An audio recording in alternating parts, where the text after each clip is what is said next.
parts of Passover is that we are with people, and that we're discussing and sharing, because otherwise it's just a meal, and we don't need to have a holiday just to have a meal, to have food. It's about discussion. It's about having a chance to ask questions and to really to be scholars. We're all supposed to be scholars around the Passover table, and it was started as a Greco-Roman symposium. It was the Jewish version of a Greco-Roman meal where people discuss. The first Passover Seder was a meal in Egypt, right? And then I thought it was at Plymouth. You know what's interesting to me, though? I am beginning to feel like this Wednesday night group is family. I look forward to it so much, to seeing all of you and sharing with you, and you feel like family to me, and I love you. We really appreciate it, and obviously the feeling is very, very mutual. Joyce, I'm not going to tell you. I mean, you're in some ways one of the most inspiring people that most of us know, and for a lot of reasons. And it's not just because, of your wisdom and the things that you. Her beauty, Rabbi. But it is. Well, that's definitely part of it. But you really are just a breath of fresh air for everybody. You know that people have told you that many times before. But yeah, we are very fortunate to have you with us, Joyce, and to have us to be able to share with you every week is even crazier, because it's an embarrassment of riches, I would say. Thank you. But you are a blessing to me too, and I want you to all know that. Thank you. You are a blessing to me. Thank you. And I love Wednesdays now. In the last year, we started having religious school on Wednesdays, and so I have a chance to study Torah with the younger groups. Today we talked about Passover. We didn't talk about the Torah portion, but we talked about Passover. Much to talk about with kids. It's tough to talk about with kids, I will say that. We talked about Passover, and I actually talked to them a little bit about, I have an article that's coming out this week in the Signal, and I'm going to share it with the synagogue soon too. But I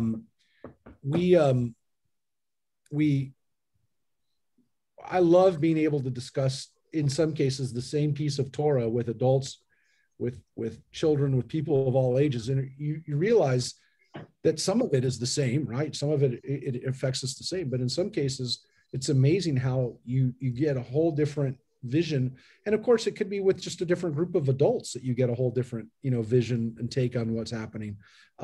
Just the same group, a different group of adults reading the same text can have totally different. Well, that's what it's supposed to be. I mean, every year it's different. Every year it's different. Yep.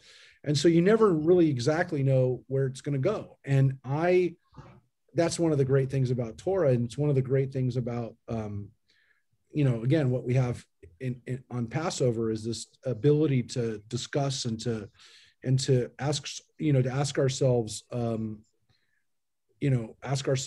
some deep questions. So what I talked about, interesting, and I will tell you that that this is kind of the basis of my message.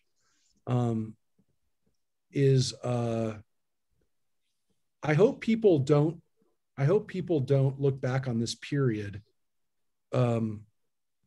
with fondness.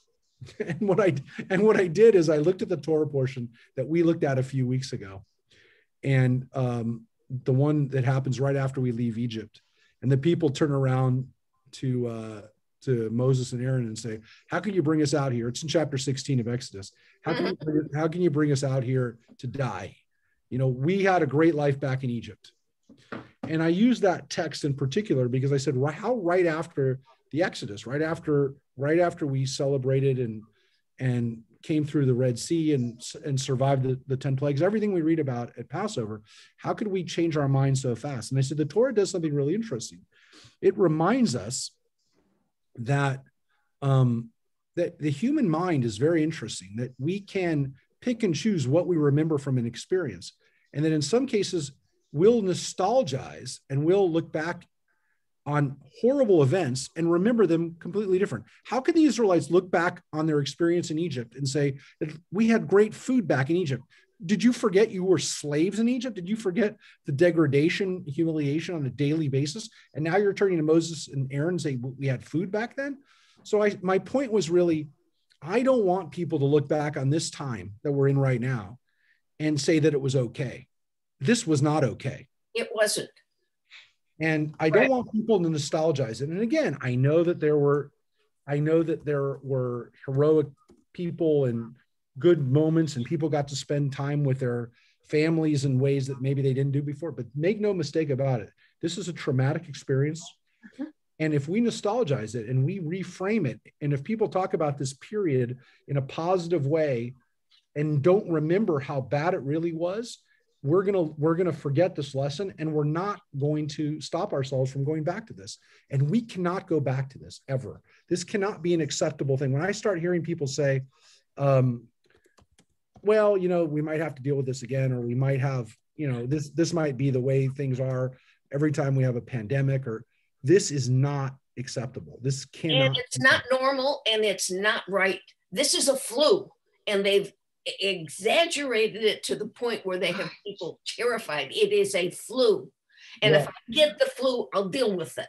So I just want to make everybody, again, I want to make it real clear to everybody. My point in saying this, and again, I'm not saying this to offend anybody or to make anybody accept, but this is not this. We should never nostalgize this or make this look like it wasn't something that was horrific. So my point is only, again, people, whatever you look back in this period and say, hey, this is what happened, or this is what happened, and we found this, we learned this, and it's fine. People can grow from bad experiences, but don't say that this wasn't horrific, because our ancestors did it, and people do it all the time. Right. And when they do it, they don't, number one, they don't learn from it. And number two, of course, that leads to, they can let it happen again, but they twist history, and history is not meant to be recontextualized or restated in a way that it wasn't. It's a lie.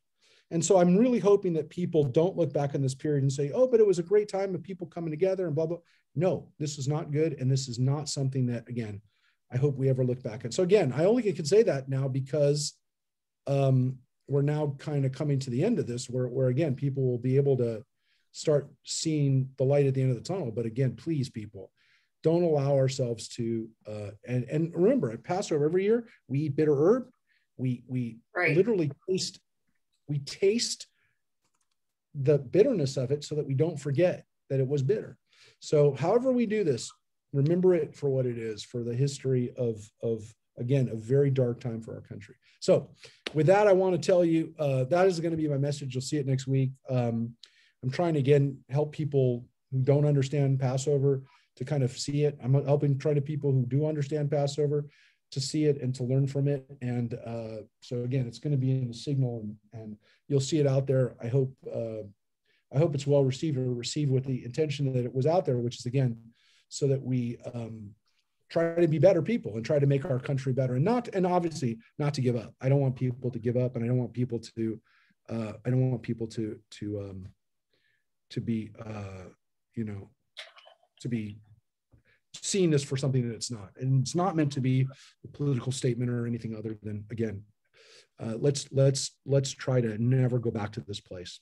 To me, it's like Egypt. I agree. Anyways, with that being said, let's move forward, because we are moving forward.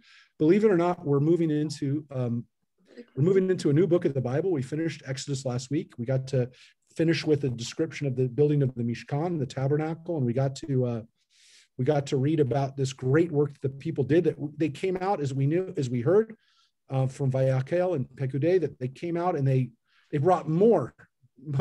Moses had to tell the people, enough, as we say, genug, enough with this. We have too much, and that's because everybody was so generous, and they were so happy to be able to bring stuff to God, and to make this. Again, to be able to build the tabernacle and the ark and all these great things. So that's what we left off with. And now we get into, well, what are they going to do with it? And the whole book of Vayikra takes place in the same place, in Mount Sinai, right there in the desert, in the wilderness, as the people now had their holy place constructed. Now they start getting to work. They start using it. And so this book is definitely different. It's a non, for the most part, it's a non, it's not a lot of narration. There's not a lot of discussion. There's not a lot of dialogue. There's also zero, as I said, zero movement. So the people don't move in this Torah portion. This portion begins and ends in the same place. To some extent, it's not the only book of the Bible like that. The book of Deuteronomy begins and ends in the same place where Moses says goodbye to the people right before they're able to cross in. So Leviticus and Deuteronomy both are books that don't, where there's not a movement. There's not the same type of narration. Deuteronomy, obviously, for the most part, 99% of it is a retelling, is Moses reminiscing and recalling things that had happened. It's a flashback, if you will. Leviticus is not a flashback, but it is unique in that, again, not only is it there's not movement, but there's very little dialogue, and there's, for the most part, God telling Aaron Aaron through Moses, for the most part, what to do and how the priests are supposed to behave. So this is a very different book of the Bible. There are laws that we derive from it. We're going to see some laws coming up in the next, that we still keep today, even though we don't do sacrifices. There are laws that we follow from the book of Leviticus, so it does have laws in it. But there's quite a lot of it that we can't do anymore, but we still read it. We still recall how our ancestors attempted to draw near God and to come close. And that's actually what the word Vayikra means, that Moses came close, as God calls him. And the word Vayikra is translated, the very first word is the Lord called Moses. But the word Vayikra, to call, is not just speaking to somebody. It's bringing them into an interpersonal relationship where the communication is quite intimate and quite powerful. The aleph in the Vayikra is written with a smaller aleph, which some people say reflects Moses kind of in the presence of God being smaller, or kind of that kind of relationship. But we're left with the word Vayikar, which Yikar means dear, or it's the word for beloved, like in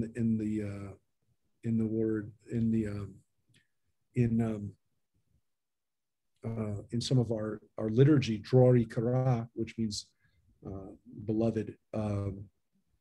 It is a interesting way to begin, because again, it doesn't seem like giving the details of sacrifice is going to be like that. So let's get into this. And I will tell you, we've got a few chapters to read today, so it's fairly long, but it's going to go by fairly quick, because again, a lot of it is lists of sacrifices. As we start, I just want to tell everybody one other thing too. Our synagogue, through a lot of people working together, including, by the way, thank you, Harvey and Sharon, for establishing the dialogue through the Santa Clarita Senior Center. We are going to be delivering at least 55 meals to seniors for Passover in Santa Clarita at no charge. We have a very gracious benefactor in our temple who wanted to make sure anyone who wanted meals in the senior community. And so we're delivering 55 meals so far, and probably we'll get up closer to 65, 70 people. The Kales, as I mentioned, volunteer there. We have a few other people from our temple who volunteer there. And I want you to know that that is a really special thing that we're doing this year. Is your synagogue is making sure that every senior, and we're not asking whether the people are Jewish, we're assuming that anyone who's asking for a Passover meal needs it. And so we're delivering, Kevin over there, the CEO of the senior center, estimates it's going to be about 65 meals, so 65, 70 meals that we're going to deliver to them Friday morning for the weekend for Passover. So you should feel real good about that, everybody, because it's a little mitzvah that Maybe we'll become a yearly tradition. There's no reason why not. It's not because of COVID. It's not, there's no reason that we have to do this during COVID and, whatever. So let me, hold on one second. Let me get this back up here and we'll get going. So again, thank you, Harvey, for connecting us and making that possible. Welcome. Did you hear about the requests for Passover? Just out of curiosity, did you get that? No, I asked Sharon. She hadn't heard about it yet. I told her that you were in contact with him, but she doesn't see Kevin that often. He's upstairs and she's downstairs, but she'll find out. All right. Well, anyways, again, thank you for that, and it definitely already is going to make a difference for 55 people. All right. So let's take a look at Vayikra. The Lord called to Moses and spoke to him from the tent of meeting, saying, "Speak to the Israelite people and say to them, when any of you presents an offering of cattle to the Lord, he shall choose his offering from the herd or from the flock." Again, why are those things specified? Well, because they could be something that you purchase, could be something that is in your own flock.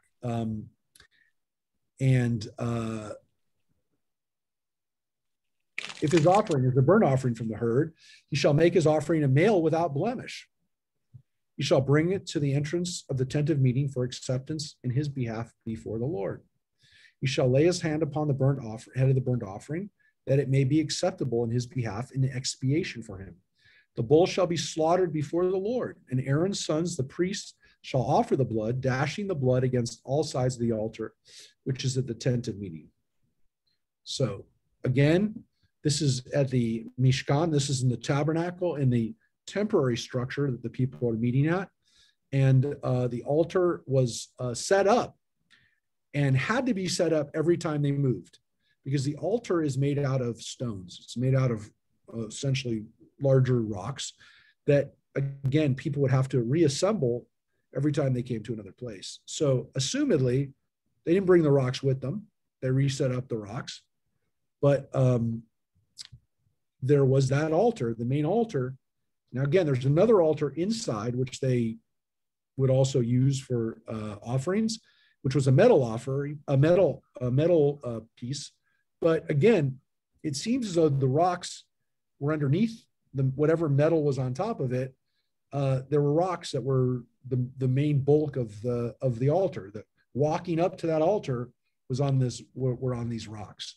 So that was to make it seen by everybody. And again, it was a more dramatic scene, so that it's not just being offered on an offering where nobody could see it. It's a big deal. And obviously the bull is the most expensive and the largest offering that would be made. It says the burnt offering shall be flayed and cut up into sections. The sons of Aaron, the priest, shall put fire on the altar and lay wood upon the fire. And Aaron's sons, the priest, shall lay out the sections with the head and the suet on the wood that is on the fire upon the altar. So you can see the parts of it that are going to be offered up, which means what happens to the rest of it? Well, we'll get to that. Its entrails and legs shall be washed with water, and the priest shall turn the whole into smoke on the altar as a burnt offering, an offering by fire of pleasing odor to the Lord. So if the offering is from the flock of sheep or goats, he shall make his offering a male without blemish. Again, important thing about cows, the bull, the sheep, whatever it is without blemish. You cannot give a cow or a livestock that you didn't want. Or that, again, you purchase a bad cow and you're going to just offer it up. You can't have blemish. You can't give a poor animal. And again, with these, the sheep or the goats, it shall be slaughtered before the Lord on the north side of the altar And Aaron's sons, the priest, shall dash its blood against the sides of the altar. The same thing that we heard before. The blood is put out on the altar. Again, these animals are also cut up into sections. The priest shall lay them out with the head on the suet and on the wood that is on the fire before upon the altar. The entrails and the legs shall be washed with water. The priest shall offer up and turn the whole into smoke on the altar. It is a burnt offering and offering of fire pleasing to the Lord. So we heard almost the same thing for both animals, for the bulls or for the sheep. Again, almost exactly the same language. The hindquarters, the entrails are washed. Interestingly, it's probably because, again, those are areas where there would be waste, where would be dirty, or those would be covered in excrement. And so you wash those things with water. Doesn't mean it was always a clean thing, but it was cleaner by having that washed off. Again, it's difficult to read this sometimes especially when you're a vegetarian, but as you read this, you understand that, again, one of the things that's important about it is not just that there's a visual to this, but there's also other central aspects to it, including the fact that it's a pleasing odor to the Lord. So that's an interesting question. What if you don't like the smell of meat? Well, by the way, even though I'm a vegetarian, I've never given up the smell of good barbecue. I will tell you that the smell of barbecue doesn't necessarily make me want to eat it, but I do appreciate the fact that it does smell nice. Now, I don't know. I assume that, again, the question of why does God even need sacrifices? There's an interesting thing about this, which is that what is God actually getting out of this? And one of the things that's interesting is that however we look at this, the odor itself was again in the minds of the people, that the smell was pleasing to the Lord. Now, again, it could be because it was pleasing to them. They like the smell of barbecue too. But there's probably something here, which is an interesting idea, that as they were burning this, that the odor, that the smoke itself, to some extent, was the offering. And that the way that it gets to God is through burning it. Is that difficult to not kind of think, how could they be so simple? But look, they realized that God wasn't coming down and eating these offerings. And so they're transfiguring, they're transubstantiating the food to God by burning it. And what they see is the smoke rising to God. They see it going up. Smoke's going up. So this is what they saw happening. And this is what they thought. And the phrase, a pleasing odor to God, Reach Nichoach Ladonai, not sure how many times it's in Leviticus, and it's also in Numbers, by the way, the same phrase, but it's a lot. Somebody can Google that if you want. How many times does it say pleasing odor to the Lord in the Bible, in the Torah? It's a lot. And so this is an important idea that, again, it's not just offering the sacrifice, but it's offering the smoke, and that actually that's going up to God. And psychologically, odors remain in the senses for long periods of time and bring back memories. And having a ritual like this that brings back memories keeps the Jewish people together, I believe. Yeah. It's a very good point too, that the reptilian brain, as they call it, the part of our brain that's stimulated by smells, is one of the most basic. And yes, we see it in children, little babies. We see it in people in their last moments on earth. Still, when they have the sense of smell, they're sometimes able to respond to it when they can't do anything else.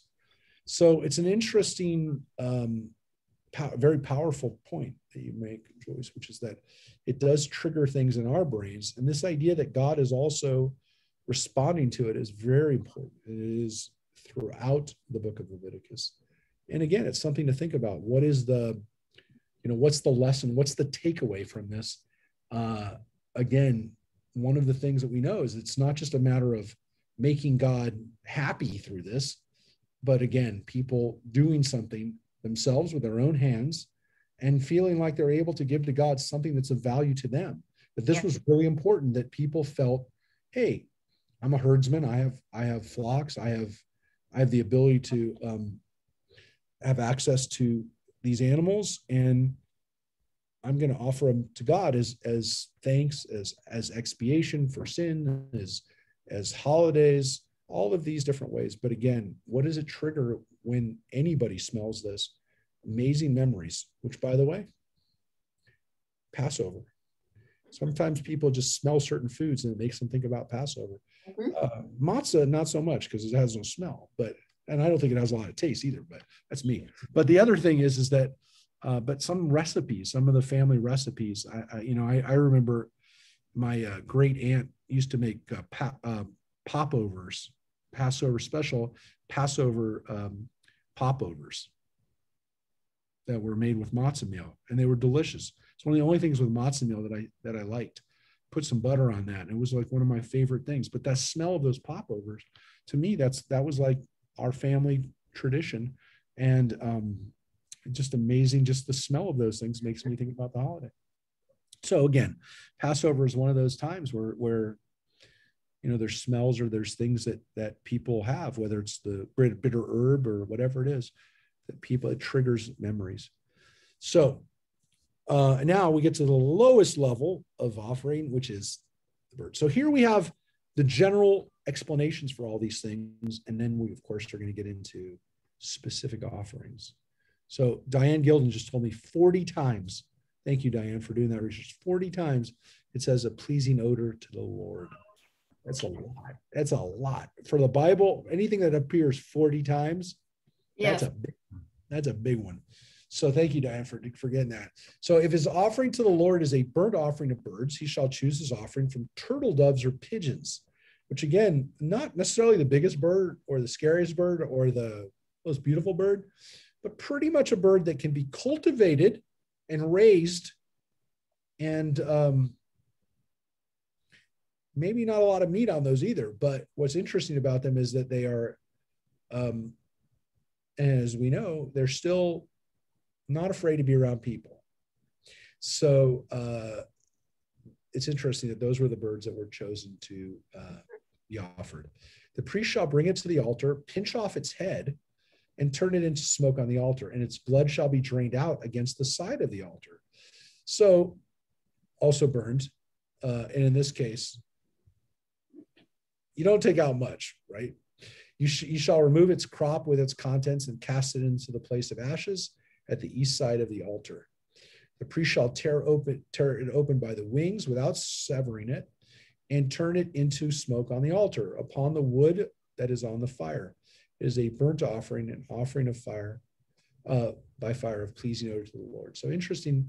There are a couple of things that are done to it. Take off the head. You're taking off the, you're taking out the intestines and some of the parts of the animal that maybe are not the easiest to get to, but again, you do it so that probably it doesn't smell too bad, or whatever the reason would be for this. You're not going to wash them like the other ones, like the ones of the cows or the sheep, but you do take them out.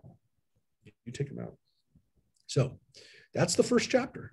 That's the first chapter. It's this kind of general explanation for the animals, how they're selected. We move on. In chapter 2, we get into some of the other offerings. When a person presents an offering of meal to the Lord, his offering shall be of choice flour. He shall pour oil upon it, lay frankincense on it, and present it to Aaron's sons, the priests. The priest shall scoop out of it a handful of its choice flour, as well as all of its frankincense. And this token portion he shall turn into smoke on an altar as an offering by fire of pleasing odor to the Lord. So this is a meal offering, flour. So this is not even made into bread yet. This is just as a flour, just flour. Well, with oil, but it's not bread yet. There will be, but not yet. But you take out a little bit of the flour. So again, all the stuff that you're doing a little something. The priests are doing a little something to it to make it ready. You just don't throw it up on there. Even something that, like, you don't need to fix up the flour. I mean, flour doesn't have a bad piece to it. What's the difference with that piece and the other piece?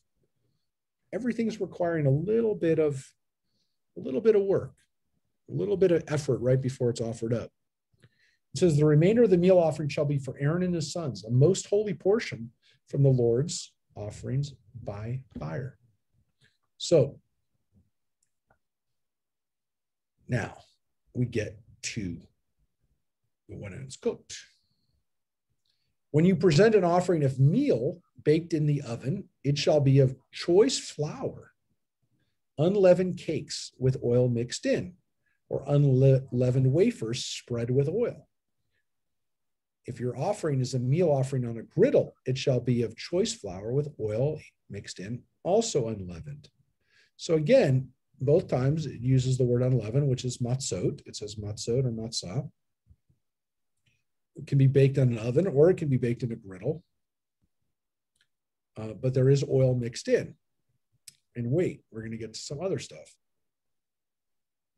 Break it up. So finish this part. Break it into bits and pour oil on it. It is a meal offering. If your meal offering is a meal offering in a pan, it shall be of choice flour and oil. When you present to the Lord a meal offering that is made in any of these ways, so whether it's in a pan, it's in a griddle, it's in an oven, any of those ways that were just outlined, the different ways to cook bread, it says it shall be brought to the priest who shall take it up on the altar. The priest shall remove the token portion from the meal offering and turn it into smoke on the altar as an offering by fire, a pleasing odor to the Lord. And the remainder of the meal offering shall be for Aaron and his sons, a most holy portion from the Lord's offering by fire. So what's going on there? What is going on in this scene of these meal offerings? So you take out a little bit when it's not even cooked, and you're offering that, you take out a little bit. But if it's cooked, you also take out a little bit. And that little bit is the part that actually is the part that goes to God. The rest of these offerings, these meal offerings, are going to the priests. This is their bread, folks. This is their meal. It's only the remainder that's being brought up and burned up. That little remainder, folks, that little piece that was taken out, little piece that's taken out, is called challah. That is challah. What makes a challah? Not being braided. Doesn't say anything here about braiding. Doesn't say anything about the bread. Doesn't really talk about what it looks like, what it has, whether it has seeds on it or anything else like you have challah. But what makes a challah, a kosher challah, a legitimate challah, is that a little piece of it was burned. A little piece of that challah was removed and offered up, even today. It's one of the interesting things that happens on Shabbat that recreates this priestly offering. And you'll see that it'll oftentimes say on kosher bread, challah was taken. And what they mean is that a little piece of that was taken away and burnt. So that if you use that for Shabbos, if you use that challah, now you don't have to necessarily have challah taken out on your daily bread. But people who want to be, real, exemplary, will only have bread where it says challah is taken. And the reason for that is they're recreating that moment. And for centuries, I'm going to say this because for centuries, most of the time, challah was made by women. Women would take out a little piece of the bread and burn it. This is not a superstition. This is not to keep away evil spirits. It's to reenact the priestly offering. And what's interesting, of course, is that women did it. I don't know. There's men that make challah. Don't come down on me for saying that there aren't men who make really good challah. There are, but let's be honest. For most of the last couple thousand years, the people who've been making challah are women, and they've recreated and reenacted this when they made the challah. It's kind of a beautiful tradition and a little bit of the ritual of sacrifice that's still being done. So again,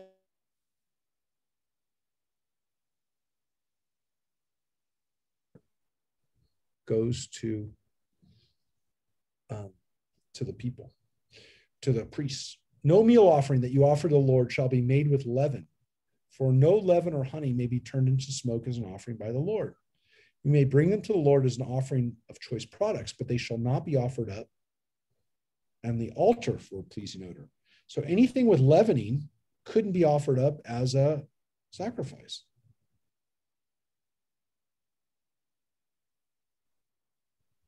So that would not be a pleasing odor.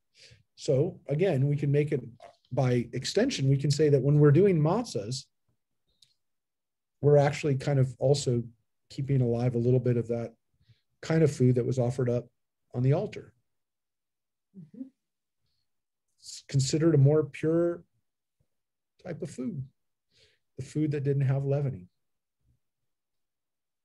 It says, you shall season your offering of meal with salt. You shall not omit from your meal offering the salt of your covenant with God. With all your offerings, you must offer salt. So does anybody know what I'm about to say now? Well, some people have a tradition on Shabbos to pour a little salt on their challah. You'll see this especially in fairly religious homes where people put a little salt on their challah before they eat it. Also recreating this. And again, you don't have to salt all your food. And I don't do this tradition, but some people do. But this is where the tradition comes from.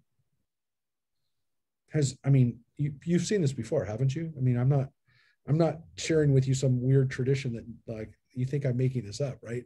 You've seen people put salt on a challah, right? Mm-hmm. Okay.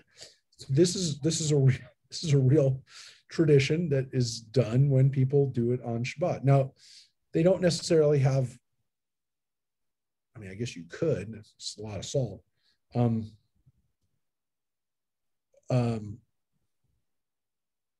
When you do it on Shabbos, when you're actually saying the hamotzi, that's when they do it. So they don't do it every time they have challah or bread, or even the challah that they said on motzi on. They're eating it Saturday morning for breakfast. They don't put salt on it necessarily again. It's that Shabbos meal when we're having that we're kind of recreating the offering a little bit. If you bring a meal offering, a first fruits to the Lord. So now we're moving away from meal into fruits, the bikurim, which again, we do on the harvest holidays. You shall bring new ears, parched with fire, grits of the fresh grain as a meal offering of its first fruits. Okay, you shall add oil to it and lay frankincense on it. It shall be a meal offering. And the priest shall turn a token portion of it into smoke, some of the grits and oil, with all of the frankincense as an offering by fire to the Lord. Now, people are just going to say, well, wait a second. It just said fruits. It didn't say anything about grain. Here we're back to grain. Well, the reality is that it's not that bikurim can't be fruits, because they could be. They could be grapes or any of the 7 species that people grew. But really, when we're talking about offering up what people had, it usually was grain. And we're talking about raw grain. We're talking about literally stuff cut from the stalk, not ground, not flour, obviously not made into bread. And so even at that early stage, people offered that up. And the first fruits were, obviously during Passover, we offered up first fruits. Passover was traditionally the barley harvest, and that's where people would bring the barley. And then after that, we'd get into the wheat harvest, which is why we have Shavuot. The end of that period of time, people would bring in the wheat. And one of the things that we know based on the holidays and how they were celebrated and our archaeological finds and what we know about from the ancient world, barley is a much hardier grain, much easier to grow, especially in the Middle East, especially in Israel. People had a lot more barley than they had wheat. Most of the breads and most of the grains that they would eat on a regular basis, and again, whatever it was, porridge or any of the things that they would make with barley, which included beer. Barley is a much cheaper crop, and it's a much hardier crop, and it's maybe not seen as deluxe, but we know it was much hardier and much more common. And the way we know that is that Passover in the Bible is a 7-day holiday, and people would bring up the barley every day during that holiday. Shavuot's a 1-day holiday in the Bible, which means people, generally speaking, didn't have as much of it as they did of the barley. And so the holidays really reflect the ratio of how much or how common it was to have barley over wheat. So wheat was probably pretty special and used at special occasions where people were really, really into their doing something special. It's hard to think about. We have grains nowadays that are so plentiful, but in the ancient world, we don't even think about it anymore. We have grains nowadays and we just have whatever we want. Barley might actually be harder to find than wheat, but in the ancient world, the wealthy people had wheat on a regular basis. Most people did not have wheat on a regular basis. All right. So now after we read about those, we are going to get into sacrifices specifically for certain things. So we read about burnt offerings, which are offerings that are burned all the way up, but really to some extent cover most of your general offerings. Now we're going to get into a specific kind of offering, which is an offering of well-being. And that's why we're kind of like, well, we did the most common ones first and really kind of like the guidelines, if you will. Everything kind of emanates off of the first 2 chapters we read. And in the next remaining chapters, we're going to read the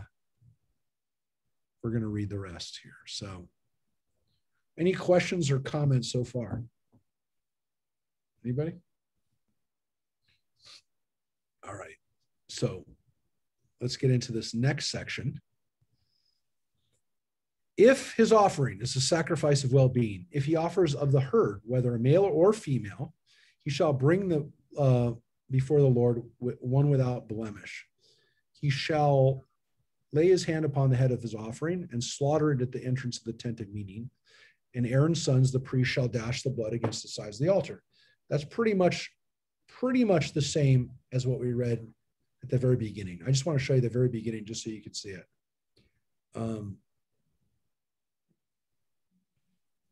The difference between the burnt offering, the olah that we first read about, really kind of the general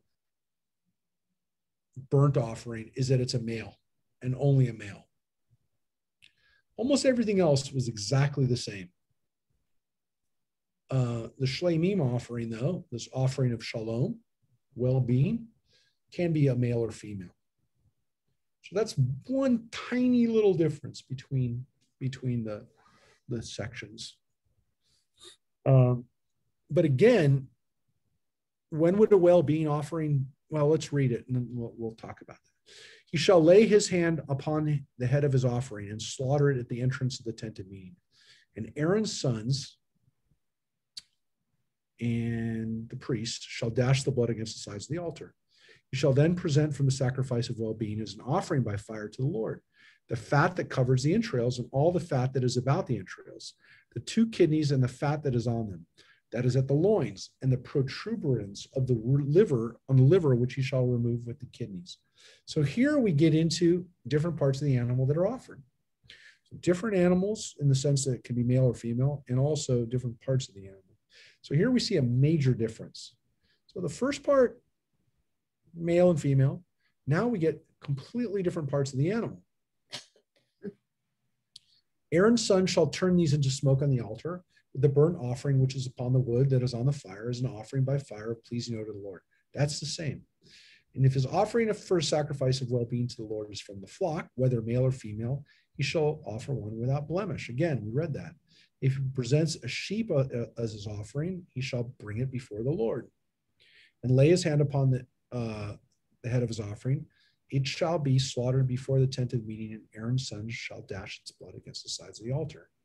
He shall then present as an offering by fire to the Lord the fat from the sacrifice of the well-being, the whole broad tail, which shall be removed close to the backbone, the fat that covers the entrails, and all the fat that is about the entrails, the 2 kidneys and the fat is on them, and that is on the loins, and the protuberance on the liver, which he shall remove with the kidneys. So again, very similar on the sheep, what you do with the cow. A little different because, again, it's a different animal, different physiologically, the anatomy is different, but you still essentially are offering up parts of the animal that one can make the argument are not what people want to eat. And that's a really interesting thing, is that the offerings to God are also really parts of the animal that we wouldn't normally eat. It means the priests get to eat the rest. Priests shall turn those into smoke on the altar as food, an offering by fire to the Lord. Now we get to a goat, which is specified as different from the sheep. The goat. If his offering is a goat, he shall bring it to the Lord and lay his hand upon its head. It shall be slaughtered before the tent of meeting, and Aaron's sons shall dash its blood against the sides of the altar. He shall present it as an offering from it, as an offering by fire to the Lord. The fat that covers the entrails, all the fat that is about the entrails, the 2 kidneys and the fat that is on them, that is on the loins, and the protuberance of the liver, which they shall remove with the kidneys. Again, similar to the sheep, but a little different because, again, physiologically they're different. So you don't have the whole broad tail part. But again, the rest of it, the fat, those different parts, that's the same. And the kidneys and the protuberance of the liver. The priest shall turn all these into smoke on the altar as food, offering by fire, but pleasing the Lord. All fat is the Lord's. It is a law for all time throughout the ages. In all your settlements, you must not eat any fat or any blood. So we know, we've read, you're not supposed to have blood. We know that from the very beginning, from the book of Genesis. Noah's commanded that if you eat meat, you don't have it with blood. Don't have blood in it. That's even making an argument. That's not even a Jewish law. That's a law for humanity. But the people just got a law that they're not supposed to eat fat. Now, I mean, one can make the argument, people love fat. They love schmaltz. They love eating a little fat. But there's clearly a difference between fat that's marbled. I can't even believe I'm discussing this as a vegetarian, but there's a difference between the fat that's marbled in with the meat and fat that is eaten by itself. And what we're talking about here is fat that is on its own, that is very easily cut out, disposed of. And so there is a difference. Again, generally speaking, you can look at Jewish dietary habits. We generally don't eat meat fat. That's not part of our diet because, again, you're not supposed to eat it. Chicken fat, on the other hand, which we didn't read about, really doesn't have an issue.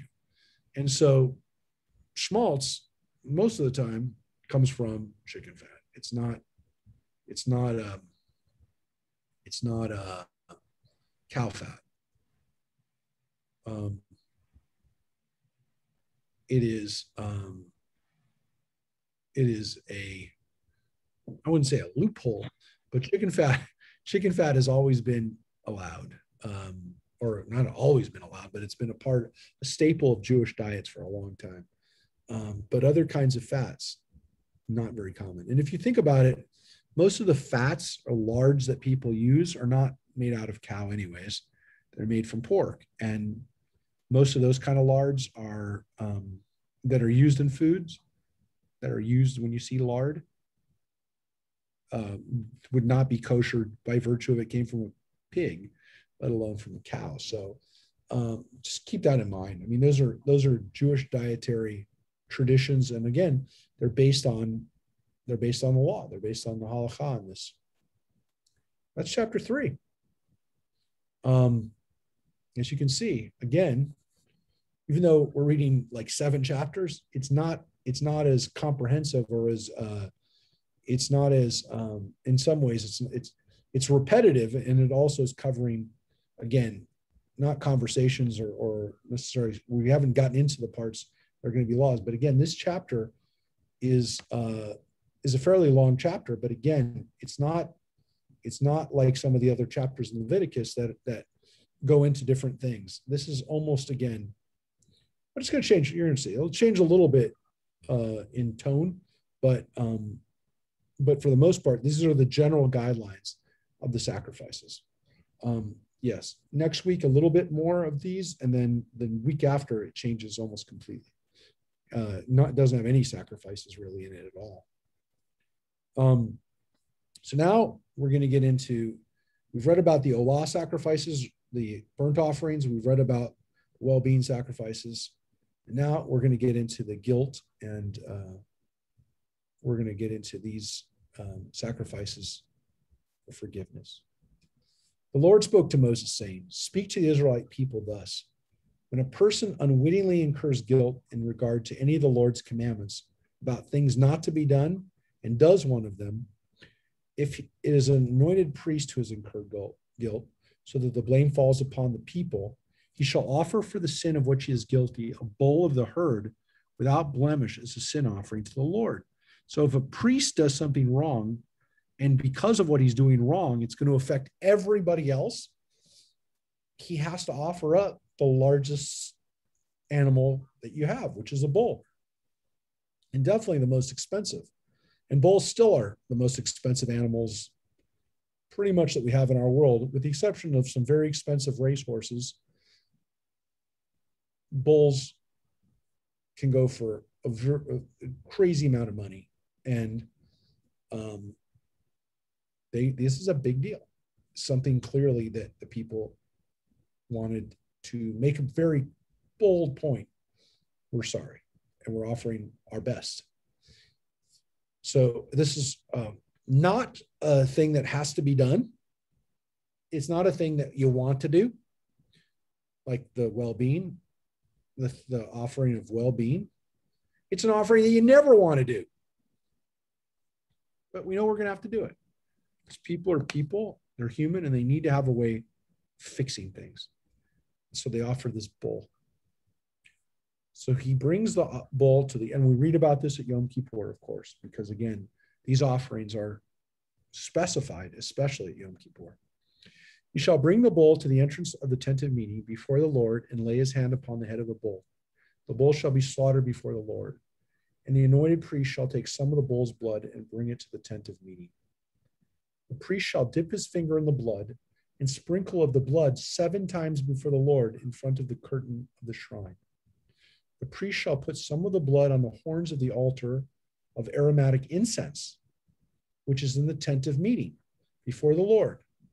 And all the rest of the bull's blood he shall pour out at the base of the altar of burnt offering, which is at the entrance of the tent of meeting." So again, there's the altar of incense, which is inside the tent, and then there's the other altar, which is at the tent of meeting, in front of the tent of meeting, which is where the offerings are mainly made. But the blood is put on both, because we're trying to fix the wrong that the priest made, and since he does offerings in both, we put blood out on both. So the blood is going to cover both things, both altars, both places. Obviously, most of it is being put at the big altar, the altar of the burnt offering. The altar of aromatic incense, we're only putting on the horns of the altar. But on the big one they're pouring out the base of the altar. So here's what it says about that bull. He shall remove all the fat from the bull of the sin offering, the fat that covers the entrails and all the fat that is about the entrails, the 2 kidneys and the fat that is on them, that is at the loins and the protuberance of the liver. He shall remove with the kidneys. Again, just like we read before. Just as it is removed from the ox of the sacrifice of well-being. It actually says specifically. The priest shall turn them into smoke on the altar of the burnt offering. Now here's, again, one can make the argument, why isn't it with the other ones? Why doesn't it say this at the other place? Well, this offering is done on the same altar, but it's done slightly different with this. The hide of the bull, its flesh, as well as its head and legs, its entrails and its dung, all the rest of the bull he shall carry to a clean place outside the camp, to the ash heap, and burn it up on a wood fire. It shall be burned on an ash heap. That is what happens with the altar, with the offering of sin offering, of making a mistake, of the altar of the offering of again, the priest fixing himself and making the priest be able to do offerings again for everybody. So this is a very interesting ritual because, again, it's something you shouldn't have to do. You don't want to do it. When you have to, you definitely burn up some of it to God. But instead of the offering being eaten by the priests, everything that the priest would have eaten before or used before, because some of it you can make the argument the priest didn't necessarily eat it all or even sell it all for meat. Some of it would have been used for hides, like the hide, right? Would be used for tanning, for leather. Not this offering. Nobody should eat of it because, again, it's a sin offering. It's making up for a sin. And the idea of eating something that was essentially supposed to be making up for sin, for screwing up, didn't seem fit for people to eat. Essentially, you're kind of like eating the sin. You're kind of eating, you're eating it up. It's offered up and it's burnt. When you think about it, it's a pretty interesting idea that when this had to be done, 90% of it, 80% of it didn't go to God, didn't go to the people, it went out in the trash. Hopefully it didn't have to be done a lot. Hopefully this was a limited, very limited times that this had to be done. So that's for the priest. But now, what happens if it's the people who do it? And more importantly, again, very rare situation where it's not one person who does it, but collectively the people sinned. And specifically, it says if the whole community of Israel has erred and the matter escapes the notice of the congregation so that they do any of the things by which the Lord's commandment ought not to be done, and then they realize their guilt. So they do something wrong. They don't realize it, by the way, too. This is something that specifically it says they didn't realize it was being done, and then they do it. When the sin through which they incurred guilt becomes known, you can only know that you did something wrong when you know you've done something wrong, and they clearly did it, and they didn't do it knowing ahead of time. So this is done on behalf of the whole community. So really the whole community has to make a mistake. The whole community didn't do something right. Not one person or even most of the people necessarily, but recognizably, maybe it's not say every single person, but pretty much everyone's going to be responsible for it. And there must have been a lot of people responsible for it. 51%? Probably not. But enough of the people that people say collectively, we have to do something. And again, hopefully it didn't happen a lot.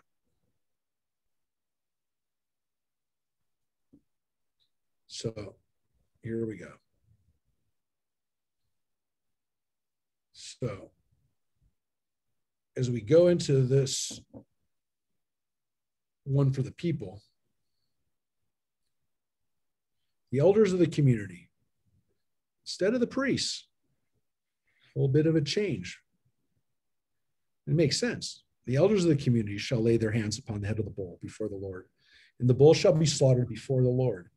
The anointed priest shall bring some of the blood of the bull into the tent of meeting, and the priest shall dip his finger in the blood and sprinkle it 7 times before the Lord in front of the curtain. So again, a little different in that it's not done on the incense altar. It's done in the curtain, in front of the curtain. So in a different area. But again, the elders don't do that part. Only the priest does it, because only the priest is allowed in that area. So the average person doesn't come inside the tent of meeting. Priests go in there, not the people. Some of the blood shall be put on the horns of the altar, which is before the Lord in the tent of meeting.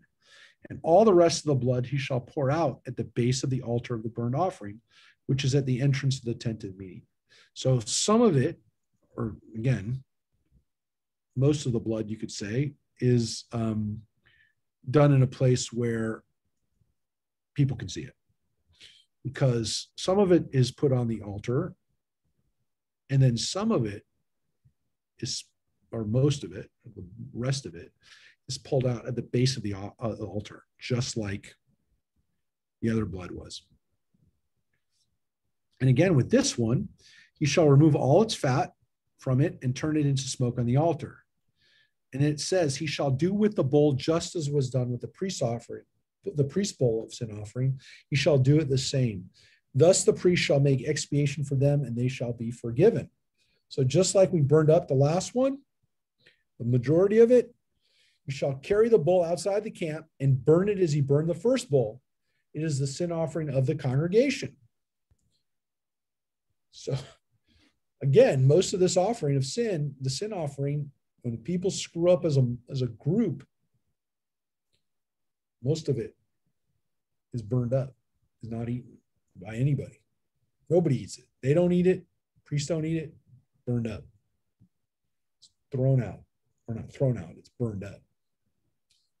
In case it is a chieftain who incurs guilt by doing unwittingly any of the things which by command of the Lord his God ought not to be done, and he realizes his guilt, or the sin of which he is guilty is brought to his knowledge, he shall bring as his offering a male goat without blemish. So this is not for the whole community. It's not for the priest who's doing everything on behalf of the community, but this is a chieftain. This is somebody who's a power, a nasi.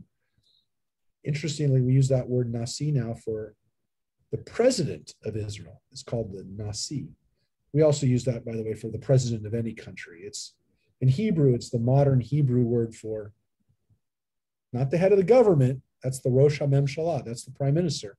But the president, which is a largely ceremonial position in Israel, but the title of nasi is used for a leader, in this case, that's important, but more of a ceremonial leader.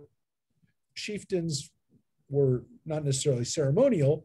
They had rituals and power, and they had leadership. They had real power, political power. But they're not priests. They're not kings. They're not prophets. And again, there was a time when they did have more roles to play as the chief of the tribe. But he has to offer something that's not as much as what a priest would offer, or again, with the whole community, because it goes down to, as you can see, he shall bring a male goat without blemish. He shall lay his hand upon the goat's head, and it shall be slaughtered at the spot where the burnt offering is slaughtered before the Lord. It is a sin offering. Similar language. And again, he puts his hands on the goat, not the priest. The priest shall take with his finger some of the blood of the sin offering and put it on the horns of the altar of the burnt offering. And the rest of the blood he shall pour at the base of the altar of burnt offering. And its fat he shall turn into smoke on the altar, like the fat of the sacrifice of well-being. Thus the priest shall make expiation on his behalf for his sin, and he shall be forgiven. So that is the next level, if you will. Now, we get to the average Joe. What happens if the average Joe commits a sin? If any person from among the populace unwittingly incurs guilt by doing any of the things which by the Lord's commandment ought not to be done, and he realizes his guilt. Similar language. Or the sin of which he is guilty is brought to his knowledge. He shall bring a female goat without blemish as his offering for the sin of which he is guilty. Again, the next part of the language is the same. He shall lay his hand upon the head of the sin offering, and the sin offering shall be slaughtered at the place of the burnt offering. Now, of course, as you notice, it's a male goat for the chief. It's a female goat for the average person. So you could say, what's the difference? What is the difference?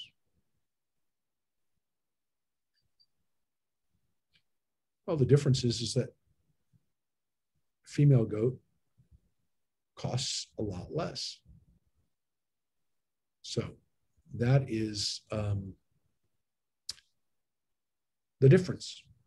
A chieftain, assumedly, can afford a male goat, whereas an average person maybe can only afford a female goat. That my father bought for 2 zuzim, Chad Gad Yah. No, 2 zuzim would be equal to $5 to $10. So we're not talking about a terrible financial burden on somebody who has to do this. In all seriousness, I mean, this was an offering that people could make that was affordable. And if they screwed up, they could do it without feeling like they're being punished, even more so, feeling terrible about what they did. And now they can also now find a way to get back to feeling better, to being whole. So, of course, the question for us as we read through this, especially these sin offerings, is obviously we think about it at Yom Kippur and the ways that we offer up and ask for forgiveness today, what we do. And obviously by praying and asking for forgiveness and doing acts of charity, these are all things that we do. But it also begs the question of what do we do the rest of the year? The other 364 days or 354 days on the Jewish calendar. What are we doing on those other days to not feel burdened by things that we do wrong? And again, this is real important because giving people a way to fix things that they've done wrong, allowing people to have forgiveness and allowing people to not carry this burden with them is obviously, and we know how important it is. So again, for the average Joe, again, he shall lay his hand upon the head of the sin offering, and the sin offering shall be slaughtered at the place of the burnt offering. The priest shall take with his fingers some of the blood and put it on the horns of the altar of the burnt offering, and all the rest of the blood he shall pour out at the base of the altar. Again, very similar. He shall remove all its fat, just as the fat is removed from the sacrifice of well-being, and the priest shall turn it into smoke on the altar for a pleasing odor to the Lord. Thus the priest shall make expiation for him, and he shall be forgiven. Now, here we have something specific about being a sheep rather than a goat. Now, it seems as though for the average person, he can bring a female goat or a female sheep. He has that option of bringing one or the other, a goat or a sheep. And again, it has to be without blemish. He shall lay his hand upon the head of the sin offering, and it shall be slaughtered as a sin offering at the spot where the burnt offering is slaughtered. The priest shall take with his finger some of the blood of the sin offering and put it on the horns of the altar of the burnt offering. And all the rest of its blood he shall pour at the base of the altar. And all its fat he shall remove, just as the fat of the sheep of the sacrifice of well-being is removed. So again, those special descriptions of how that animal is cleaned, if you will. Again, this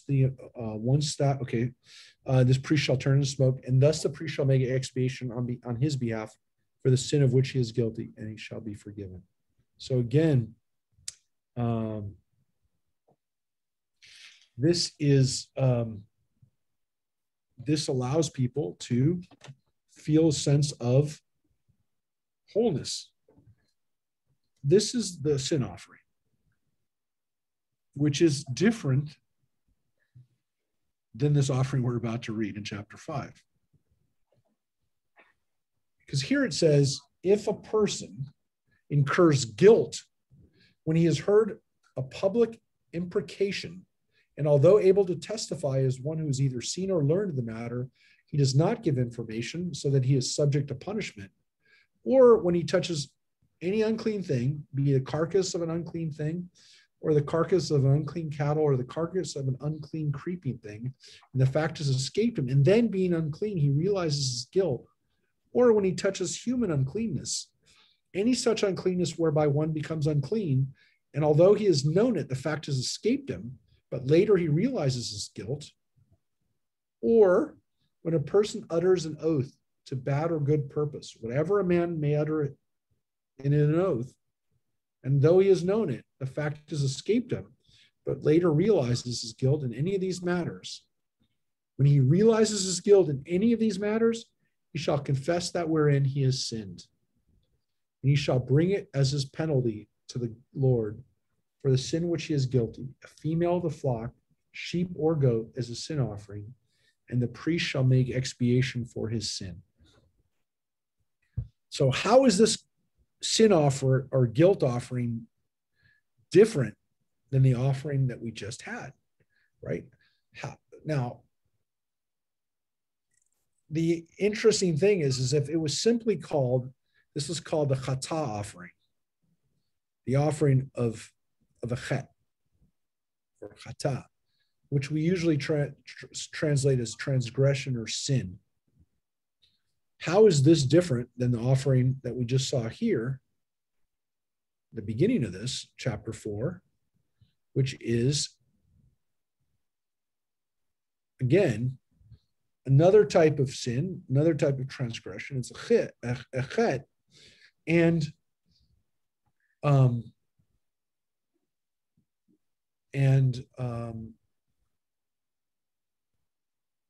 it has a different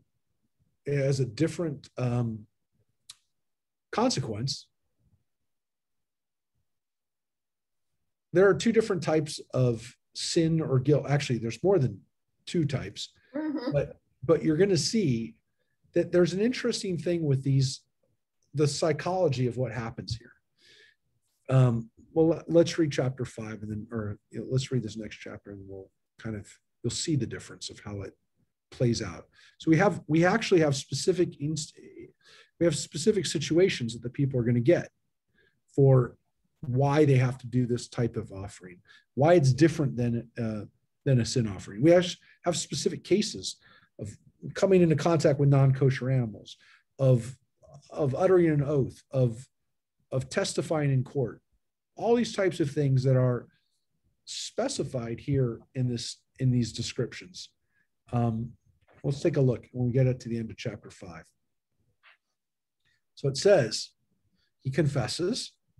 So one of the things is that he realizes after the fact that he had done these things. Then he has to confess. And then it says he shall bring his penalty, a female from the flock, sheep or goat, as a sin offering, and the priest will make expiation. So here's the weird thing. On the one hand, you'd think, well, this doesn't seem, first of all, it seems a more limited situation. It's obviously only here for the common man, if you will. This isn't something that the priest or a chieftain would have to do. This starts off with the common man. Only the common man is doing these. And we start off right away with female sheep or goat, which means, again, we're starting off at a level which is pretty cheap. But the Torah actually says, if his means do not suffice for a sheep, he shall bring to the Lord as his penalty for that which he is guilty 2 turtle doves or 2 pigeons, one for a sin offering and the other for a burnt offering. So even if he can't afford a sheep or a goat, female sheep or goat, he can actually bring this instead. he can bring 2 pigeons or 2 turtle doves to for this guilt type of guilt offering. He shall bring them to the priest, who shall offer first the one for the sin offering, pinching the head at its nape without severing it. He shall sprinkle some of the blood of the offering on the side of the altar, and where remains of the blood shall be drained out of the altar. It is a sin offering. And the second he shall prepare as a burnt offering, according to regulation. Thus the priest shall make expiation on behalf for the sin which he is guilty, and he shall be forgiven. So again, some of this is burnt, and some of it is, the first one, they do that blood ritual again. Mm-hmm.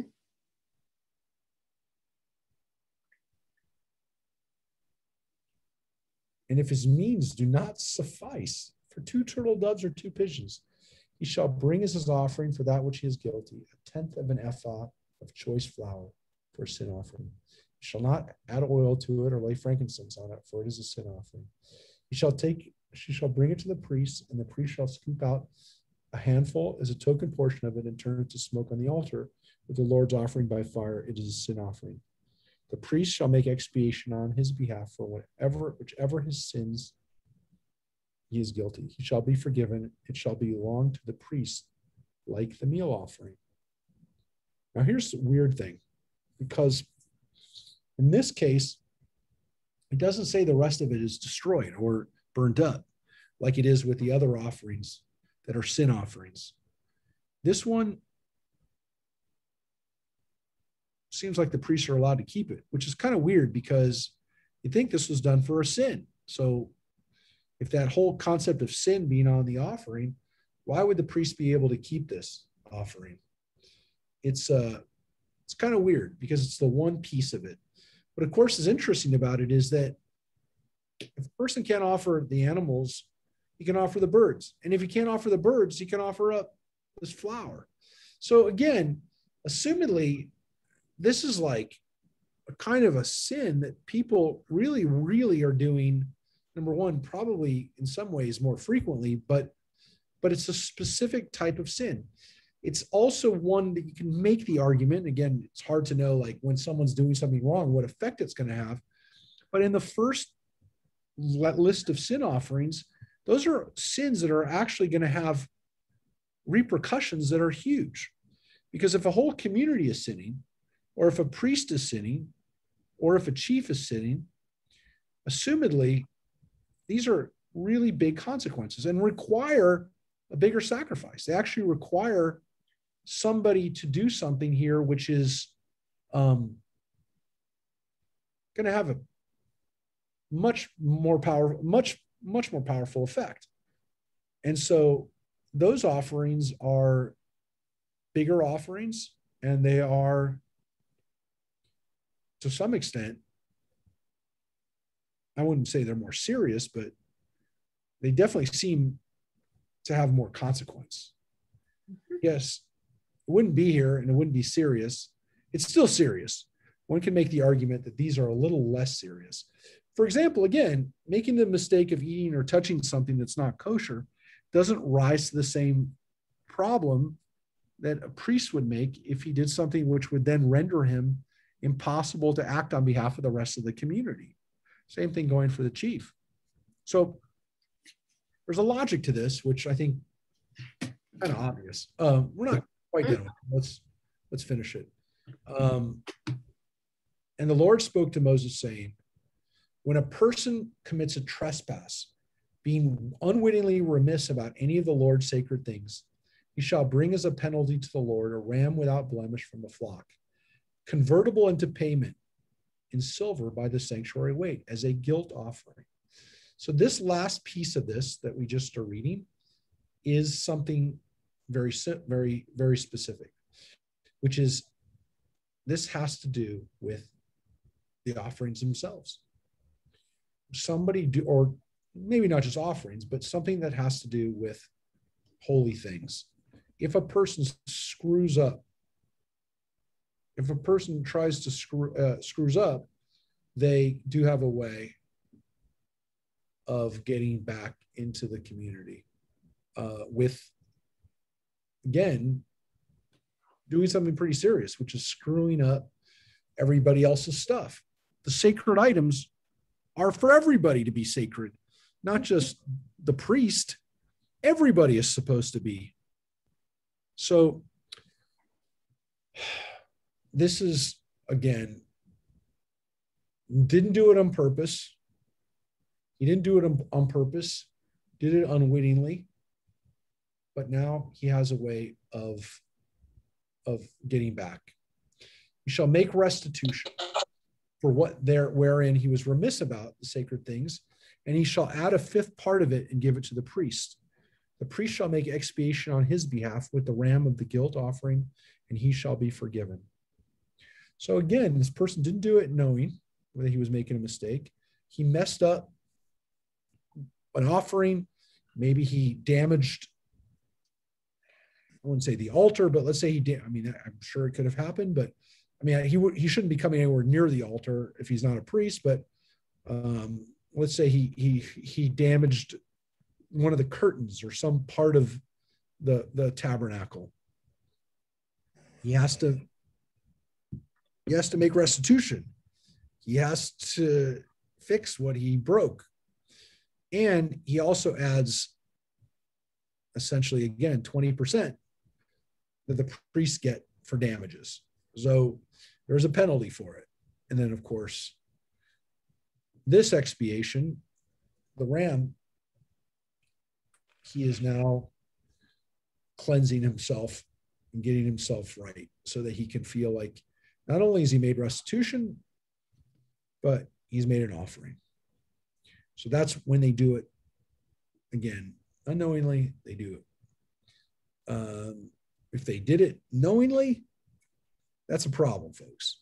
Because if they knowingly damage the tabernacle or any of the stuff, a punishment for that would be death. That's not an accident. This is somebody who would willingly, knowingly desecrate some of the holy items. That's a serious issue. But this is somebody who's not knowing what they're doing when it comes to priestly things. Oh, the next part. When a person without knowing it sins in regard to any of the Lord's commandments about things not to be done and then realizes his guilt, he shall be subject to punishment. So he's subject to the punishment of what he did wrong. But he shall bring to the priest, in addition, a ram, right? He's going to do this in addition to subject the punishment that he did for what he did wrong. But this is the way he cleanses himself. He brings to the priest a ram without blemish from his flock, or the equivalent is a guilt offering. The priest shall make expiation on his behalf for the error that he committed unwittingly, and he shall be forgiven. So, again, this is unwittingly. He didn't know he was doing it. The Hebrew word for that is bishkaga. And so that's the word shigagto, which is his unwittingness, if you will, is unwittingly, committed it unwittingly is a better way of saying it. So it is a guilt offering. He has incurred guilt before the Lord. So the Lord spoke to Moses saying, when a person sins and commits a trespass against the Lord by dealing deceitfully with his fellow in the matter of a deposit or a pledge, or through robbery or defrauding his fellow.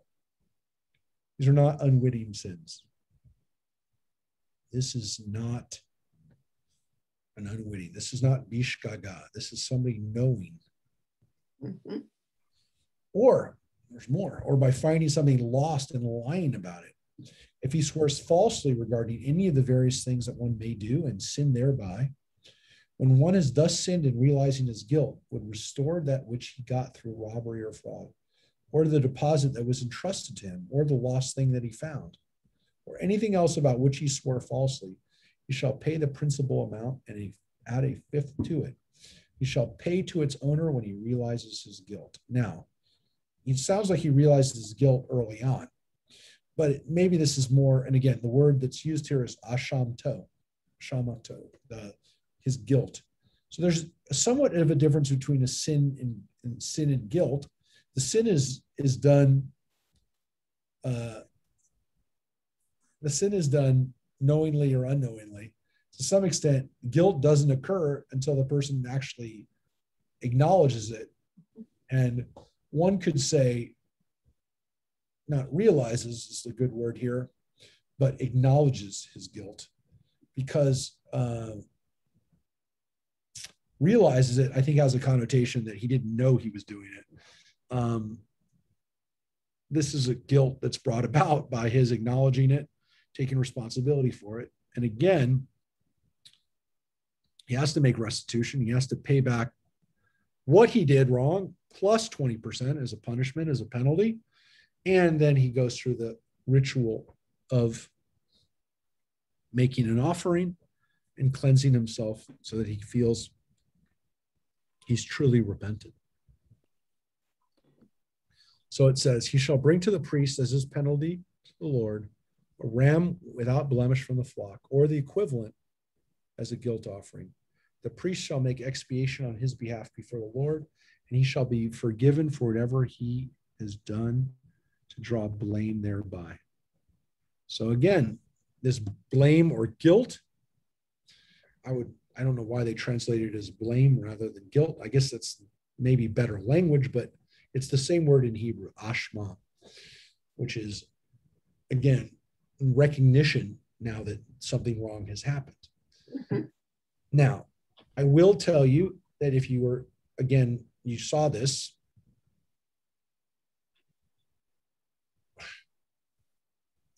the person who's doing these guilt offerings in these last cases, they don't have to bring a ram. They can actually bring the monetary equivalent. Oh. And so what's interesting about this is that, as opposed to the other offerings that actually had to be offered up, these ones specifically say the equivalent. It does say that. Oh my gosh, we came to the end. We finished early. I thought we had one more chapter to do. I don't know why I thought it was through chapter 6. It shows you how out of it I am right now. I kind of rushed a little bit because I thought we had one more chapter. I forgot Tzav begins at the very beginning of chapter 6. This is a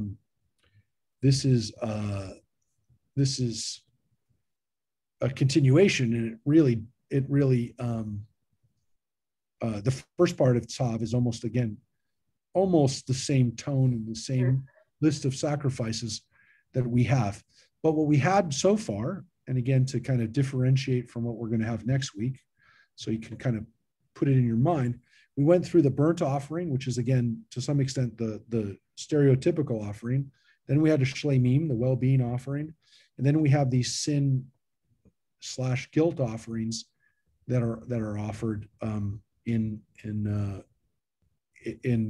kind of, I wouldn't even say in level of seriousness, because it's really not that.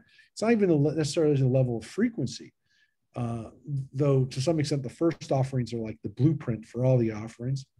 But what really happens is that you recognize that the priesthood's job is to take care of the people, and that includes taking care of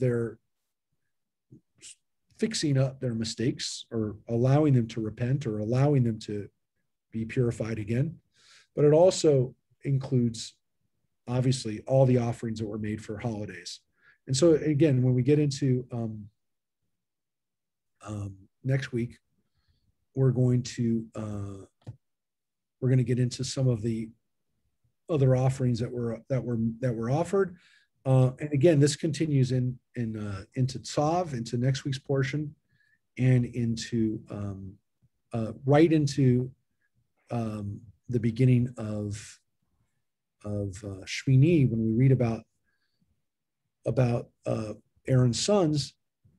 This is, again, setting the tone for essentially what happens in the rest of Leviticus, where we don't have descriptions in detail of all the other sacrifices again, because essentially we now know what the blueprint is, we now know how these sacrifices were offered, and we know what the priests have to do.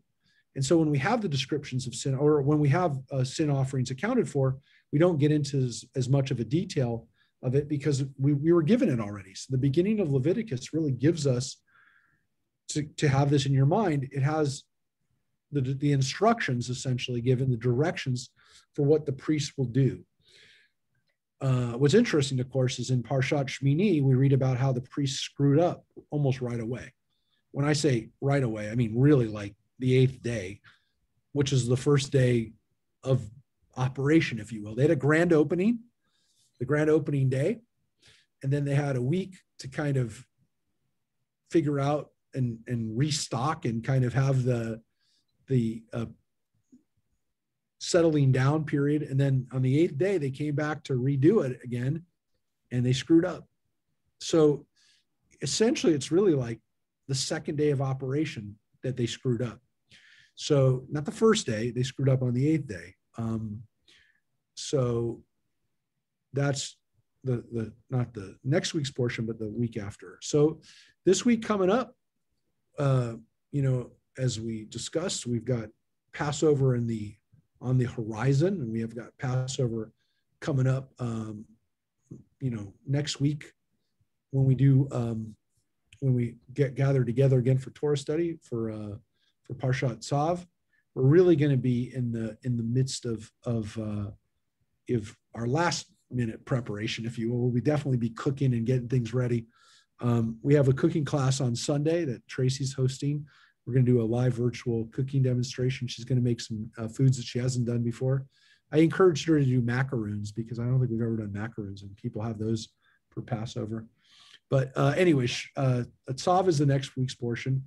The portion after that is not Shmini, because the portion after that we're going to discuss is the portion that we read for Passover. So next week, we're reading Tzav, which is also, again, the portion we'll read on Saturday morning just before Passover. But in the midst of Passover, the week after, we're going to read a special portion of the Torah that will sound a little familiar, parts of it. We'll look at that. And that is, that'll be the last week of March. That'll be March 31st. So next week is Tzav, and the week after that is the special portion for Passover. And again, it's hard to believe as we're marching through this year, and hopefully, God willing, the last holiday we have to celebrate like this ever. So if you haven't ordered meals yet and you're not living in Texas, we'll send you the meals. You either pick them up on Saturday or they'll be delivered. We, as I said, we're delivering meals to the senior center, and we're delivering right now. We're probably up to about 75, 80 meals that we're delivering to the temple. Harvey probably knows better than I do how many. I get email alerts, but Harvey's an accountant. He's a counter by trade. So he's probably counted up how many meals we've already. No, I think when did we meet? Monday night? Night we had 6. So I haven't looked at it. I was thinking of looking at it right now. I think we have, right now. We're pretty close to 80, something like that.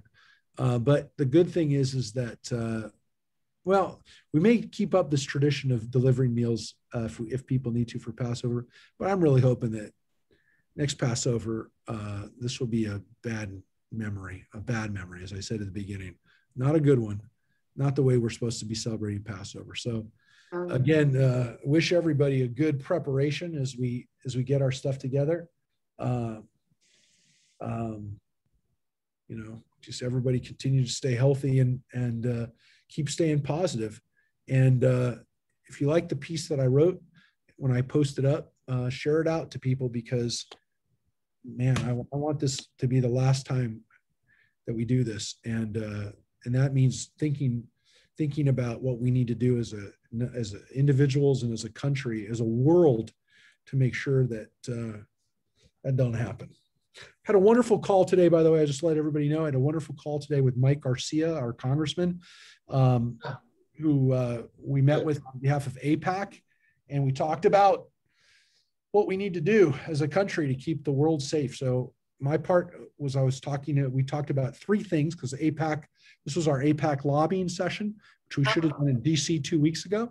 And we talked to Mike today, and he was very receptive. We talked to him about the security deal to make sure that security assistance to Israel doesn't get cut from the budgets, which we're worried about because people are talking about cutting the security budgets, which we don't want to see happen. It's not good for anybody if that happens. I don't think people understand that that's part of how we maintain a peace is by maintaining a superior military. So we talked about that. Obviously, Mike's in favor of that as a retired Navy pilot. That was not a tough sell. Next part, my part that I got to talk about was the Abraham Accords. And there was no real ask there, but we're basically telling them there's going to be some proposed legislation, hopefully bipartisan support, that will be hopefully continuing and building on the Abraham Accords so that Israel will have more peace treaties with their neighbors. We talked about how important it is and how wonderful it is that we have that. One of the great accomplishments that we were able to get the last couple of years was this these Abraham Accords with the Emirates and with Bahrain and with Sudan. And hopefully we'll have support. And again, no legislation yet, but told Garcia to keep his eye open for it. And he said he's very happy. Obviously, again, it was a no-brainer for him. He was very happy and supportive. That was my part I got to talk about. And then the last one we talked about was to make sure that we do not go backwards on Iran. And those were the three pieces that we talked about. And he was obviously very strong on not going back into the JCPOA. And at least, again, it doesn't seem to negotiate. Does it make sense to enter back into an agreement before we get concessions from Iran, which it makes no sense to enter back into. The current administration's talked about going back into the agreement and then asking for concessions. And it doesn't really make sense from any standpoint of negotiation. Generally speaking, you don't negotiate once you've already given away something. So we're hoping that, obviously Garcia was very supportive of that and thinks we need to do a very good job in the Jewish community to make sure that we let people know that Iran is a real threat. And it's a real threat to Israel. It's a real threat to the United States. And we definitely don't want to go backwards. We're really hoping that we don't go backwards. And we have to make sure that we don't. And, you know, right. Garcia made a very good point. He said the Jewish community should be out there and following the. Oh, no. Right there. It froze just when I wanted to hear the end of the sentence. Me too. Oh, sorry. I said, okay, I'm back on, I think. Good. I said, hopefully, he said we should be like the Armenians in making sure that everybody knows that this is an existential threat, that Iran is an existential threat, and we have to be vigilant, and we have to make people know that this is a scary thing. So I invited Mike once we're back in session and back in person to come and talk with us. He is having a town hall on Monday. And the information's floating around out there if you want to be part of the town hall he's doing. But we had a very good conversation, and we actually texted afterwards, and he was very supportive, and again, I think we have a great ally and a great great person to support Israel. So I thanked him again, and I said, thank you. Look forward to seeing you soon. Rabbi. Yes. You haven't heard anything more, read anything more about those so-called Dead Sea Scrolls? Yeah. No. So Mike, I read it in a couple different areas now. So Mike noticed this article that was posted in Fox. It was also in the Washington Post. Right. That's where I read the other one. I found it in a few places. It's very interesting that the sources that I look at for news from Israel have not really been covering it. And I think that when they have covered it, the few places that it has been covered, it's almost like they felt like they had to comment on it. It doesn't seem like it's been like anyone's been able to establish what really was found that was new. So I don't know. It's I'm not going to say it's not real, but I'm a little skeptical. So as soon as I find anything, Mike, I'm monitoring. Now, I got a question. The Dead Sea Scrolls that were found in the 40s, when were they carbon dated back to? The earliest 2nd and 3rd century. So yeah, that's what that article said, 2nd century. So here's the problem. we think we have located all of them. We were looking, and that was part of the article, was that Israel's been spending money and letting people go out and search on covered, on digs that are monitored or, approved, if you will, but they want to find them. The problem is that there's so many forgeries out there. Right.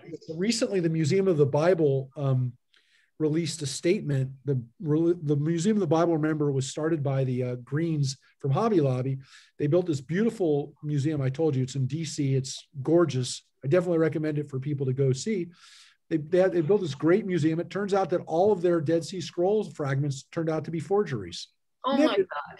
They had to admit that. And I want to tell you something, they spent millions on these documents, and they wanted to have them. Of course, they wanted to have something from the Dead Sea Scrolls. Turned out to be forgeries. So now that's bad. Now, the ones in the Huntington Library, those are real, right? Well, what's in the Huntington Library, Mike, is what the Huntington Library had, and what ended up being released, was they had microfiche copies of everything. The fact is that people didn't know that they were there. The agreement that Huntington had supposedly was that they weren't going to tell people that they had it, and it turned out they had it. And the reason that it was such a big deal was that the originals were all in possession of Harvard. They were all in Harvard under the auspices of the School of Oriental Studies, and so they weren't allowed to be released.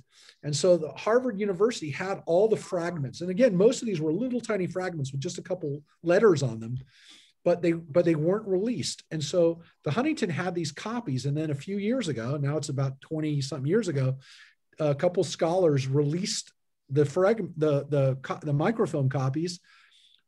Again, it's a little debated who really allowed it to happen, but it did get released. And once it got released, then everyone had access to them. Here, I've told you this, why this happened was amazing. Harvard had full power over these fragments. And what they did was, and they did this for years, and I've told you, it was one of the greatest travesties in education.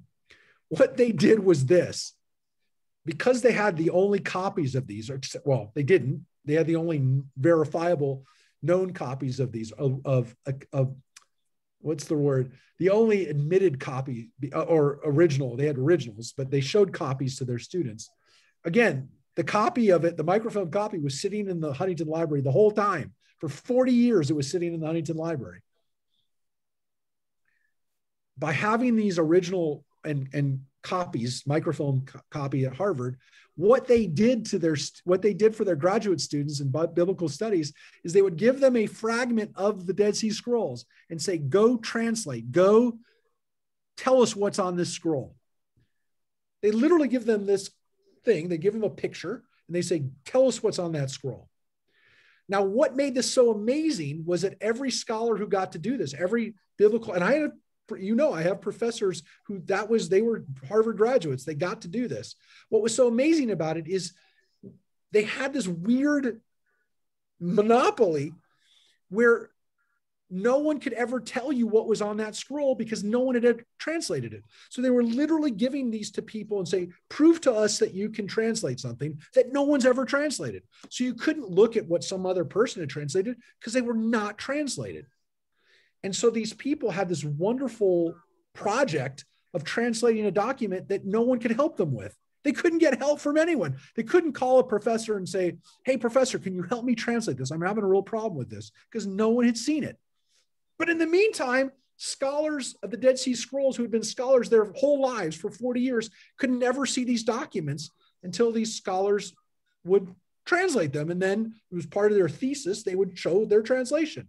Meanwhile, that monopoly locked everyone else out of these translations. Now, Harvard's excuse was, their justification was, these are fragments. It doesn't have any real information on it. It's useless. It's meaningless. It's not going to help anybody.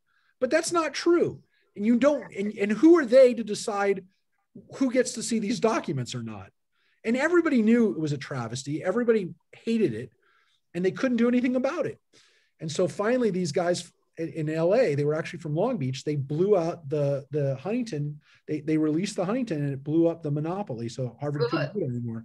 So it was a real travesty. And it literally went on for 40 something years.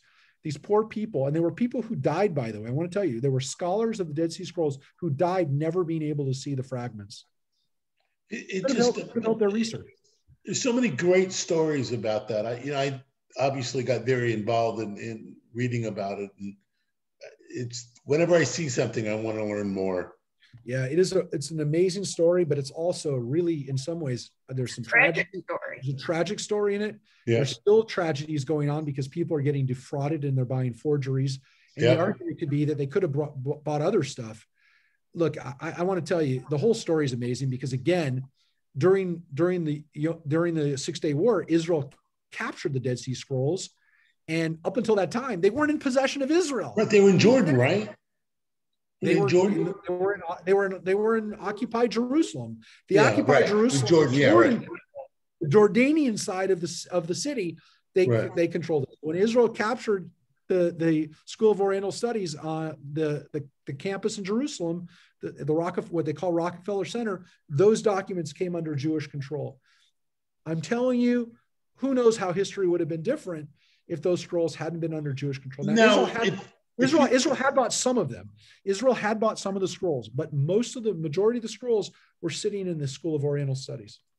Now, are they available to a tourist if you go to Israel to see? So any of the people who've been with us on our trips to Israel, we go to the Israel Museum and we go to what's called a Shrine of the Book. And we've taken people to where Israel keeps these documents. Now, they are facsimile copies now. They used to be original copies, and they were there, and they were in this special vault that would retract into the ground in case of war. Now those things are down below all the time. They're not in anywhere people can touch them or look at them directly, or they can never they're not in harm's way. But those are considered one of Israel's treasures. Israel considers the Dead Sea Scrolls a national treasure. Just like, again, the argument of the Elgin marbles, that they're in the British Museum and they should be in Greece. Those are the treasures of a country. Israel considers the Dead Sea Scrolls one of the great, if not the greatest, national historical treasure are those documents, and they're the oldest copies of the Bible. They're 2,000-year-old copies. Up until that time, the oldest copy we had was 1,000 years old. This doubled the age, and it also, of course, proved that the version of the Torah that we read, the version of the Bible books that we read, is virtually unchanged. 96% the same. Now, people are still working on deciphering the Well, what they're working on deciphering right now, for the most part, are those fragments. Right, There's still people that are working on those fragments that were in Harvard's control for 40 years. Now, were they able to unroll the tin scroll?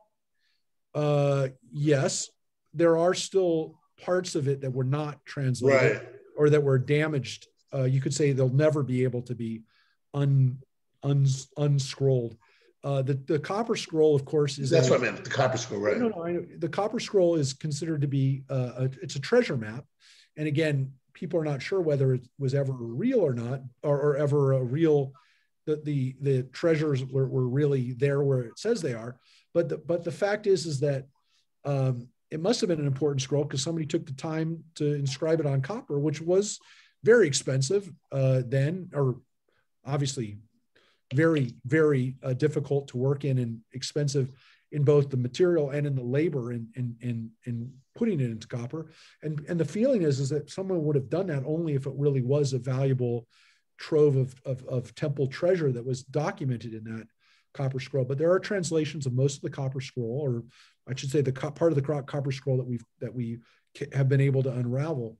And I mean, to me, the Dead Sea Scrolls are a wonderful history. We went to see them when they went to San Diego. We took a field trip down to the San Diego Natural History Museum when they came down there. We did a temple excursion down there, if you recall, about 13, 14 years ago. Yeah, we were already in Arizona, unfortunately. Yeah. We we love when those opportunities arise. They ended up, some part of that exhibition ended up coming up to the LA Science Center, or whatever they call it now. I think it's the Science Center, they call it, the one that down by the Coliseum. And, we love people having access to that. And most importantly, it will always be on our trips to Israel. I always make a point that people get to see the Israel Museum. The Israel Museum as a whole is an amazing museum, but my favorite part of it is the Shrine of the Book, and to be able to take people as close as you can, because there are real fragments. The larger fragment, the larger piece, the Isaiah scroll that's the unraveled around inside underneath the dome of the Shrine of the Book is a facsimile, but there are originals pieces that are in that Shrine of the Book, and I love people seeing that. It is inspiring to see that history in front of you, and for us, again, it's always the book. It's always about the Word, and that's why it's fitting that, and so amazing, if you will, that the treasure that we found, the buried treasure that we found, was the Bible. It wasn't metal, it wasn't gold, it wasn't jewels. Amazingly, against all odds, it was by accident we found them. But again, against like what you'd think would survive 2,000 years. You'd think metal, you'd think jewels or gems, those are meant to survive thousands of years. But what was always most important to the Jewish people was the Word, word, the written Word. And that was obviously it sounded like these people were very intelligent when they were hiding these scrolls on where they were hiding them. Yes, but in a million billion discussions or how they could imagine what would happen, they did not think they would be found 2,000 years later. No, that's what I read. They thought they'd be a few years. Back a couple years at the most. Yeah. They'd come back and be able to see it. The fact that that's what survived, and again, against all odds, against anything that you could imagine in the desert, that survived. It's unbelievable. I mean, it literally is one of those miraculous things that you go, how did that you can't just even explain it. And it was found literally as Israel was being established, literally as the War of Independence was being fought, these things were being discovered. How do you explain that? How did they not get found 20 years before or 100 years before? By the way, it begs the question, were documents found hundreds of years before and destroyed or damaged or never made it to? We'll never know. We won't know. And again, it's horrible to think about, but anyways, on the good side, this miracle, it really I want to say, in a way, the Dead Sea Scrolls are really a modern day miracle. Absolutely. So, all right. Well, thank you. And again, I promise you, Mike, if we get more on that story, if that story ends up turning out to be something that, there's some meat there, I'll definitely share it. I know you gave me a couple books on the Dead Sea Scrolls. I think it's just so fascinating. It fascinates me. Yep.